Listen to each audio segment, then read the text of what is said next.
최경영의 최강 시사 진실탐사 K. 네, 뉴스 속 사건의 진실을 깊이 있게 파헤쳐보는 시간이죠. 진실탐사 K. 오늘은 국민의힘 윤석열 후보 캠프의 김병민 대변인 그리고 현근택 변호사와 함께합니다. 안녕하십니까? 네, 안녕하세요. 반갑습니다. 예, 최단비 변호사가 원래 오기로 되어 있었는데 갑자기 어젯밤에 건강상이 악화로 아프다고 그래서 밤사이 긴급 연락을 받고 뛰었습니다. 김병민 대변인 나와주셔서 감사하고요. 네. 예. 오늘 근데 약간 좀 불리한 주제입니다. 이 지난주에 벌써 다 나왔던 얘기들 아닌가요? 김병민 대변인이요? 변호사 못지 않습니다. 방송 많이 해보이는데 정치적으로 그 최욱 씨가 그렇게 이름을 지어줬잖아요. 뱀의 혀 이러면서. 뱀이 지혜로운 동물이죠. 네. 성경에도 나오는 동물. 네. 아주 지혜롭죠. 윤석열 전 검찰총장이 법무부에서 받은 정직 2개월 사건, 이게 행정법원에서 1심에서는 패소를 했습니다. 오늘 찬찬히 좀 살펴볼 텐데, 일단은 이게 처분 사유가 그때 뭐였었죠? 법무부에서? 일단 법무부에 지금 4가지로 아마 지금 징계 사유로 삼았는데요. 하나는 이제 판사 사찰 문건 작성했던 거. 그다음에 채널A 한동훈 관련해서 감찰하려고 했는데 좀 방해한 거. 감찰 방해. 그다음에 수사하려고 했는데 방해한 거 아니냐. 네 번째는 이제 국정감사에서 퇴임 후에 내가 뭐 사유를 봉사하겠다 이랬는데 그게 이제 정치 중립성 위반한 거 아니냐. 네 개였죠. 근데 그 중에서 그 말 빼고 정치적 중립성 위반 이거 빼고는 전부 다 미법하다라고 본 거 아닙니까? 그러니까 징계 사유로 삼은 거잖아요. 그 4가지 삼은 거. 물론 6가지였습니다만 이제 아마 최종적으로 한 건 4가지였는데 이 3가지는 어떤 징계 사유로 적정하다. 네 번째 부분은 사실은 결론적으로 보면 그러니까 지금 퇴임 후에 사회봉사가 그 워딩 그대로 봐야 돼요. 근데 결론적으로는 정치에 들어왔잖아요. 근데 그 당시도 아마 머릿속에는 그 뉘앙스가 많은 국민들이 아마 이게 징계 사유 삼은 것도 결국은 정치하지 않겠냐. 그 뉘앙스로 받아들였지만 우리가 법률 판단을 할 때는 문구 그대로 말 그대로 그 당시 기준으로 나중을 기준으로 보면 안 되는 것이고 그렇게 봤을 때는 뭐 사회봉사라는 게 꼭 정치만 있는 건 아니니까 이제 그렇게 판단한 것 같습니다. 이게 판사 사찰 문건 하나하나씩 봐도 그렇고 특히 이제 채널A 사건과 관련해서는 그 전에 그 뉴스버스에서 폭로됐던 고발사주 의혹과 연계돼서 시점도 그렇고 2020년 3월 4월 그렇죠. 3월 말 4월 초 사이 문제죠. 들이잖아요. 이렇게 되면 윤석열 후보 입장에서는 상당히 애매하겠습니다. 일단은 2번의 가처분 신청이 있었는데 거기에 대한 재판 결과와 손바닥 뒤집듯이 다른 판결이 나왔던 거에서 깊은 유감을 표하고 즉각 항소 입장을 밝혔습니다. 그러니까 납득하기 어려운 판결이다 이렇게 얘기를 하고 있는데요. 납득하기 어렵다. 일단 여기 4가지 중에서 이번 1심 재판부에서도 인정하지 않았던 국감에서의 발언. 이건 누가 뭐래도 그 당시에 관심법으로 검찰총장 임기 2년이 법으로 규정돼 있는 윤석열 당시 검찰총장을 쫓아내기 위해서 추미애 장관이 무리하게 징계한 것 아니냐 이런 여론이 상당수였고요. 결국은 재판부도 받아들이지 않았죠. 나머지 있는 3가지 중에 이 우리가 흔히 말하는 재판부 분석 문건이라는 거. 여기에 대해서도 당시 법관 회의조차 문제를 삼지 않았던 내용이고 외부로 공개돼 있는 내용을 바탕으로 여기에 대한 문건을 작성하는 거는 중요 사건을 수행할 때 법무법인 등에서도 이 내용들을 진행하게 되는 건데 이걸 이런 식으로 판단하게 된 것에 대해서 추가적으로 항소심에 다퉈볼 내용들로 분명히 볼 수 있고요. 채널A 사건 같은 경우는 이 내용을 가지고 민주당도 또 고발에 나섰던데 민주당 고발하는 내용들을 쭉 지켜보니까 채널A 사건이라고 언급을 합니다. 근데 우리 과거 이 사건 처음 있었을 때 뭐라 그랬습니까? 검언유착이라고 끊임없이 얘기했지만 결국은 지금 어느 누구도 검언유착이라는 표현을 안 쓰지 않습니까? 그거는 무죄로 이제 선고가 났었으니까 이동재 기자가. 그래서 이제 그렇기 때문에 이 재판 결과와 맞물려서 바로 정치적으로 민주당이 윤석열 후보에 대한 맹공세에 나서고 있는데 이런 일에 나서기 전에 과거 본인들이 2020년 4월 15일 총선을 앞두고 이 문제를 얼마나 정치 쟁점화시켰는지에 대한 반성이 필요한 지점이라고 보고요.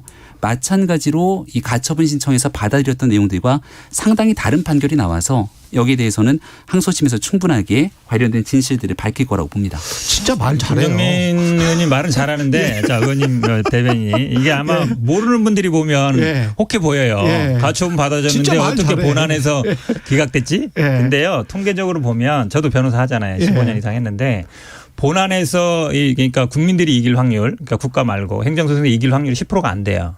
근데 가처분은요 신청하면 대부분 받아줍니다. 제 경험상 한 8, 90% 정도 돼요. 그러니까 가처분은 받아주고, 그러니까 집행정지 받아주고 본안에서 기각돼서 이상하다. 왜 그러냐면 가처분이라는 건 아시겠지만 딱 재판 한 번 정도 합니다. 그 재판 기간이 한 달 정도밖에 안 돼요. 본안은 기준이 다르죠, 사실은. 기준이 다릅니다. 기본적으로 소명이라는 용어를 써요. 재판에서는 증명이라는 용어를 쓰고 소명은 한 절반 정도 문제입니다. 증명은 그보다 더 되는 거고요. 심리라고 써요. 심리 기일. 그다음에 재판에서는 변론 기일이라 씁니다. 그리고 가처분은 결정이라 그래요. 그다음에 본안에서는 판결이라 그러고 그렇죠. 달리 용어를 쓰는 이유가 있어요. 신속하게 한다는 얘기예요. 그리고 본안의 승패보다는 이게 회복하기는 어려운 손해가 있냐 없냐 이걸 갖고 쓰는 거예요. 그렇기 때문에 기본적 요건이 다르다. 신속하게 하는 것과 이것도 1심이 10개월 정도 걸렸거든요. 그렇기 때문에 그거를 뭐 가처분이라는 용어보다는 이제 집행정지라는 용어가 정확한데 그거 받아주고 본안에서 안 받아주는 건 말이 안 되는 거고, 사실은 저는 관심법이라 하셨는데요. 정치 참여는 결론적으로 맞잖아요. 제가 아까 말씀드린 이유는 그 당시에 분명히 해석상으로는 그게 정치 참여였어요. 결론적으로 맞고. 근데 사법위 재판이라는 거는 당시에 워딩 그대로 써야 된다. 그 워딩이 용어 그대로는 정치 참여는 아니었지만 그걸 뭐 오히려 저는 판사가 그래도 객관적으로 판단했다고 보는 거예요. 결과론적으로 보면 사실 정치 참여 한 거 맞잖아요. 그다음에 지금 채널A 사건 검언 유착 얘기하시는데 이게 사실 취재윤리 그 기자윤리에는 분명히 위배되는 거예요. 그 당시에 무죄 받은 게 그런 사실이 없었다, 유착된 게 없었다는 게 아니고 강요죄가 성립 안 된다는 거였잖아요. 근데 지금 아마 그 우리 취재윤리에 반하는 건 맞잖아요. 그건 그렇죠. 판단한 것이고 그다음에 지금 자꾸 이거를 아마 저는 가장 중요한 문제가 윤석열 총장이 결국은 이 정치를 하게 된 게 뭐 헌법 정신과 정의와 법 질서 이걸 굉장히 얘기했거든요. 그거를 가장 구현하는 최고의 보류가 사법부예요. 물론 최종 판결은 아니지만 기본적으로 검찰이 하는 것도 아니고 행정부가 하는 것도 아니에요. 이게 옳은지 그른지 판단은 사법부가 하는 거예요. 그럼 본인이 어쨌든 명분으로 삼았던 헌법 정신 구현과 뭐 법의 질서, 정의 얘기를 어떻게 할 거냐. 내 마음에 들면 정의고 안 들면 안 정의가 아니고 기본적으로 법원 판결을 존중해 줘야 돼요. 본인이 일단 또 빨리 판결해달라 그랬고 그렇다 그러면 항소를 다투겠다. 하지만 사법부에 그래 판결 난 건 존중한다라고 가는 게 맞는데 이게 뭐 정치적인 판결이고 하필이면 왜 지금에서 결정하고 이렇게 얘기하면 본인이 그동안 얘기했던 게 다 깨지는 거예요. 그러니까 제가 보기에는 그 기본적으로 받아들인 태도가 안 돼 있는 거죠. 두 가지 좀 얘기를 드릴게요. 일단 가처분 신청 이 집행정지 얘기를 하면 보통 이렇게들 많이 말씀을 하시잖아요. 집행정지는 받아들여지는 경우들이 많기 때문에 시급을 요하는 상황에서 정리된 것일 뿐 구체적인 내용으로 본안소송을 다퉈서 이게 더 중요하지 않겠는가. 하지만 다른 내용들과 윤석열 후보 당시 검찰총장에 관련돼 있던 그 징계에 관련된 가처분 신청은 좀 달랐습니다. 왜냐하면 올해 7월까지가 사실상 남아있는 임기였고 이걸 본안소송으로 다투게 됐을 때는 이미 실익이 사라지게 되거든요. 충분한 기간을 가지고 나중에 이 본안으로 다투게 될 때 결국은 중요한 건 가처분 신청에서 받아들여지냐 아니냐가 본안소송 이상의 의미를 갖고 있었기 때문에 그 당시 상당히 중요한 판결의 의미를 갖고 있었던 겁니다. 그 당시에 많은 변호사들 그리고 이 내용을 바라보고 있었던 수많은 사람들이 그 가처분 신청의 의미를 그렇게 받아들였거든요. 근데 본안소송을 제기한 사람은 윤석열 후보가 맞습니다. 그래서 본안소송의 의미가 없다는 것이 아니라 그 당시 가처분 신청에서도 이미 충분한 내용으로 여기에 대한 재판부의 결과가 나오도록 다퉜다라는 것이고요. 여기에 나왔던 내용들과 본안소송의 결과가 완전히 손바닥 뒤집듯이 다르게 나타나지 않았습니까? 그래서 해당 당사자인 윤석열 후보 입장에서는 사법부의 재판 결과를 완전히 깡그리 무시하는 것이 아니라 민주주의 사회와 법치주의 사회에서 나에 관련된 소송에서 3심제가 있기 때문에 관련된 재판부의 내용이 문제가 있다고 항소하는 건 매우 자연스러운 일 아닙니까? 다만 정치적 메시지가 조금 더 과하게 나갔던 이유는 이 내용이 나오자마자 지금 대통령 선거를 앞두고 있는 과정에 민주당이 고발에 나서는 등 그리고 관련된 정치 수사와 언어로서 윤석열 대권 주자를 끌어내리기에 바쁜 상황인데 여기 그럼 정치적인 언어로 맞대응을 안 할 재간이 있겠는가 이 말씀을 꼭 한번 드리고 싶습니다. 말씀드리면요. 지금 말씀하신 것처럼 실익이 없다 그러는데 실익 없으면 지금이라도 취하하면 돼요. 그러니까 항상 포기하고. 왜 그러냐면 예. 이 재판을 왜 했겠어요. 난 억울하게 당했다. 징계 부당하다. 그렇죠? 예. 정직 2개월 사실은 그때 말씀드리면 정직 2개월 후에 그냥 복귀하면 돼요. 아, 난 이렇게 피해 당하고 있고 이렇게 탄압을 받고 있으니까 그러니까 제발로 나온 거잖아요. 그걸 정치 명분으로 삼은 거고 이 재판 절대 취하 못 시킬 거예요. 이 취하시키는 순간 출마 명분 없어집니다. 그리고 사실은 이걸 사실 처음에 딱 나왔을 때 뭐라 그랬냐면요. 뭐 대변인이나 측에서 왜 지금 판결하느냐. 이게 지금 막 경선 중인데 정치적 의도 있는 거 아니냐. 정치 편향적이다 이랬거든요. 근데 이게 재판 제기한 지 10개월 정도 지났어요. 보통 1심이 저희들도 한 6개월에서 1년 정도 보거든요. 예. 그럼 10개월 정도면 적당한 거예요. 그리고 빨리 판결해달랐다는 얘기예요. 그 얘기 뭐겠어요? 당연히 이길 줄 알았다는 얘기예요. 빨리 판결해서 만약에 이게 징계가 부당했다 나왔으면 아마 제가 보기에 거봐라. 나는 지금 이렇게 피해받고 쫓겨났으니까 정치 출마한 게 정당했다라고 했을 텐데 예. 본인들이 생각했던 반대의 결과가 나온 거죠. 그러니까 지금 정치적 판결이다. 왜 지금 판결하느냐. 실익이 없다 이런 얘기 하는 건데 참 어이없는 얘기죠. 본인이 재판하고 본인이 부당하다고 얘기해놓고 이제 와서 반대 결과 나왔다고 해서 이런 얘기하는 게 말이 돼요. 그 말씀하신 대변인이 저고요.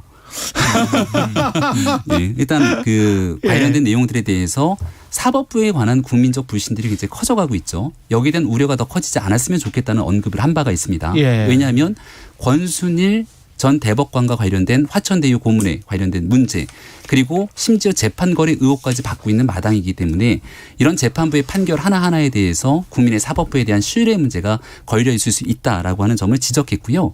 이거 실익이 없는데 왜 했냐 이렇게 얘기를 하지 않습니까? 예. 사실은 윤석열 당시 검찰총장 입장에서는 이미 가처분 신청을 통해서 본인이 원하는 바를 이끌어냈고 또 중간에 검찰총장직을 그만뒀기 때문에 관련된 내용을 다투는데 큰 의미는 없습니다. 하지만 추미애 장관이 이끌었던 헌정사상 초유의 일이 일어난 거잖아요. 이 내용을 재판을 통해서 분명하게 확고하게 정리해둘 필요가 있겠다고 판단했던 것이고 정치 권력이 검찰 권력을 마음대로 좌지우지할 수 없다는 내용들을 판결을 통해서 분명하게 하기 위한 내용이 이번 소송을 통해서 진행됐다는 점을 다시 한번 밝히고 따라서 항소심 대법에 대한 최종 결정을 통해서 과연 어떤 결과가 나오는지를 좀 시간을 두고 지켜봐야 될 거라는 생각이 듭니다. 저는 당연히 항소할 수 있다고 봐요. 본인의 권리고 대법까지 가는데 윤석열 총장이 굉장히 저는 위험한 생각을 갖고 있다고 봅니다. 누누이 말씀드리지만 사법부의 판단이라는 게 굉장히 어찌 보면 정치를 떠나서 판결하는 거거든요. 지금 여기 이거를 권순일 화천대유까지 연결시키는 거는 그 판사에 대한 모독이에요. 제가 보기에 아마 그 판사가 들으면 굉장히 기분 나쁠 것 같은데 예. 누누이 말씀드리잖아요. 실익이 없으면 취하시라니까요. 근데 취하 절대 못할 겁니다. 정치 명분 자체가 사라져요. 그리고 기본적으로 지금 윤석열 총장 같은 경우에는 검찰이 아니에요. 지금도 검사의 시각인 거예요. 검사들이 예를 들어서 자기가 수사해서 기소했는데 무죄가 나면 이렇게 얘기합니다. 이거 좀 문제 있다. 이렇게 얘기할 수 있는데 지금 일국의 대통령을 생각하면서 대선으로 나온 사람이잖아요. 그럼 입법, 사법, 행정을 다 대법관도 나중에 임명할 수 있고 근데 이렇게 판결 하나 났다고 편향이다. 왜 지금 나냐. 왜 가처분이랑 다르냐 이렇게 얘기하면 저는 특히 이 가처분 결과랑 다른 결과 나다라 얘기하는 게 이분이 검사라서 행정소송은 잘 모르나 이런 생각밖에 안 들어요. 예. 아니 그리고 권순일 전 대법관 이야기만 할 게 아니고 사실은 법적 카르텔 이야기를 하면은 거기에는 검사들이 훨씬 많던데 검사장급들이 그러면 사실 화천대유. 화천대유 관련해서도 그 검찰 개혁과 관련한 사실은 이제 윤석열 후보가 검찰이 정치적으로 중립적이기 위해서 그리고 검찰의 가진 병폐나 이런 것들로부터 자유롭고 나는 그 정치적으로 중립적인 검찰을 추구하려고 했다라고 한다면 이런 어떤 정관 아무리 봐도 이거는 아무리 좋게 봐도 정관 애우 정도밖에 안 되잖아요. 이제 좀 권순일 대법관 건요? 아니 전부 다 검사장들 검찰총장 다 있었잖아요. 김수남, 강찬호 이렇게 쭉 있었잖아요. 검사들이 검사들이 훨씬 많지 않습니까? 예. 여러 사람들이 걸려 있죠. 그러면 근데 저는 이거는 단언하기는 좀 어렵다고 보고요. 수사를 통해서 밝혀질 필요가 있기 때문에. 그건 권순일도 마찬가지 아니에요? 그런데 권순일 대법관 같은 경우는 김만배 씨와 이 재판에 대한 대법의 최종 확정 선고 전에 김만배 씨가 들었다는 내용들이 보도가 되고 있지 않습니까? 그리고 김만배 씨는 이발소에 가려고 운운했지만 거기에 대해서도 말이 바뀌고 있고 이 사건에 대한 진실 규명을 위한 국민적 의혹은 커져가고 있는데 관련된 수사는 진행이 잘 안 되고 있기 때문에 10시간도 얘기할 수 있는데 얘기를 조금만 더 해주는 이 관련된 얘기를 발언 거리 좀 줬으면 좋겠고요. 사실 이번 어쨌건 우리가 다시 돌아와서 재판부의 판결을 보고 있지 않습니까? 제일 안타깝다 생각되는 건 이 내용의 핵심은 채널A 사건에 대한 감찰 그리고 수사를 방해한 이 두 가지 내용이라고 저는 보여지는데 여기에서 속된 말로 윤석열 후보를 쫓아내기 위한 추미애 장관 라인에 서 있었던 많은 검사들의 얘기들을 있는 그대로 받아들였던 것 아닌가에 대한 아쉬움이 있는 것이고요. 이 사건에 대한 진실들은 곧 밝혀질 거라고 저는 생각합니다. 저는 뭐 그 얘기 내용까지는 안 하려고 그랬는데 그게 말씀하신가 그런데 판사 사찰 문건에서 저는 가장 문제라는 게 보는 게 뭐 우리 법 연구에 이런 것보다 차별적 시각이 있어요. 뭐냐면 스카이 출신이 아닌 다른 대학에서 같은 뭐 대통령과 같은 대학이다. 거기에 사실은 그렇게 따지면은 대부분의 법조 줄인 사람들은 그거 굳이 안 따지거든요. 안 따져요. 그 대학 후배라고 안 따져요. 절반이 서울대요. 그렇죠. 나머지 뭐 10몇% 어디지.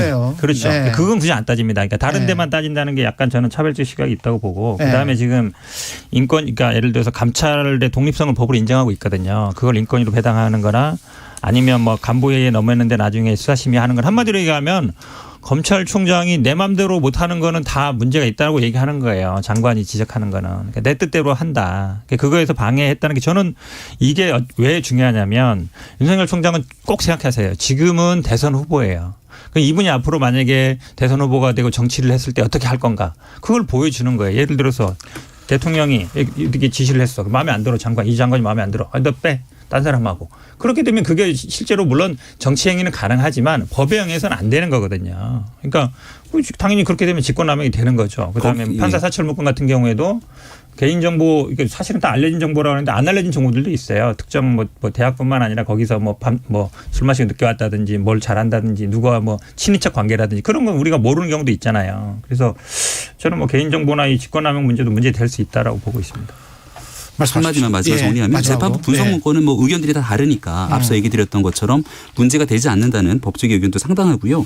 그리고 이 채널A 사건 관련된 감찰 수사 뭐 방해 문제 이 건에 대해서는 윤석열 당시 검찰총장이 본인에 대한 의지만을 바탕으로 마음껏 무소불위의 권력을 휘두른 것 아니냐 등에 대한 언급인데 저는 전제가 좀 잘못됐다고 보는 게요. 그 당시 이미 추미애 장관이 거의 모든 인사권들을 다 장악하고 있었던 상태였고 지난 추윤 갈등이라고 불렸던 한 1년의 상황들을 복기해 보게 된다면 오히려 이 법치주의를 무시하고 정치 권력이 정치 편향적으로 본인 마음대로 할 수 있다는 의지를 보여줬던 게 추미애 장관 사태라고 봅니다. 거기에 대한 판단들을 국민들이 내렸다고 보고 추미애 장관이 옳았다 이렇게 생각하시면 이번 대통령 선거 앞두고 추미애 장관이 전면에 나설 수 있도록 민주당이 길을 터줬으면 좋겠습니다. 알겠습니다. 이미 후보 탈락했는데 그런 게 아니고요. 사실은 옳고 그름의 마지막 판단은 사법부가 한다. 그거에 대해서 제가 보기엔 마음에 안 든다고 해서 뭐 정치적이다 이렇게 얘기하는 건 옳지 않다라고. 변호사 안 나와도 김병민 대변인만 나와도 되겠네. 주제가 너무 우리 이재명 지사 얘기는 안 하나요? 예, 그럼 다음번에 또 그러면 하면 대장동 하면 또 김병민 대변인 나오셔도 되고요. 예, 네, 알겠습니다. 괜찮습니다. 예, 하여간 최단비 변호사 말고 또 대신 나와 주셔서 감사하고요. 지금까지 진실탐사 K 국민의힘 윤석열 후보 캠프의 김병민 대변인이었고 현근택 변호사였습니다. 고맙습니다. 고맙습니다. 네, 고맙습니다. KBS 1라디오 최경영의 최강시사 듣고 계신 지금 시각은 8시 48분입니다.